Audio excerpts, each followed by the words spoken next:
Susundan ka talaga niyan. Kahit magpaikot-ikot ka pa dito, hahabulin ka ng kanyang AI face tracking camera. So yan po, napakaangas nitong ating selfie stick. Quadruped na yan mga bossing at napakahaba, extendable na po yan. Pwedeng taasan, pwedeng babaan. Guys, ang galing netong ating selfie stick.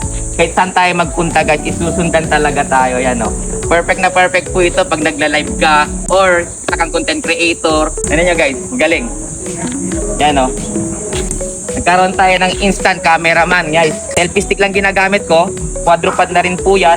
With built-in na po siya na AI face tracking camera. No need to download apps guys kasi meron na po siyang built-in na AI face tracking camera. Once na tinurn on mo po siya guys, ayan o, susundan ka po niya. Wala kang videographer guys, ito.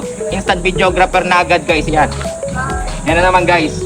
Kahit mag-content po kayo sa madilim na lugar guys, no problem kasi meron rin po siyang ring light na built-in kaya klarong-klaro pa rin ang kuha guys. Mas na nag-power on na yan, automatic na po yan. Ready to play na po yan. Hahabulin ka po ng kanyang built-in AI face tracking camera. Kung nagustuhan nyo rin po ito mga idol bossing, iiwan ko na lang po ang link niya sa ating yellow basket para same quality rin yung order nyo. Check out na!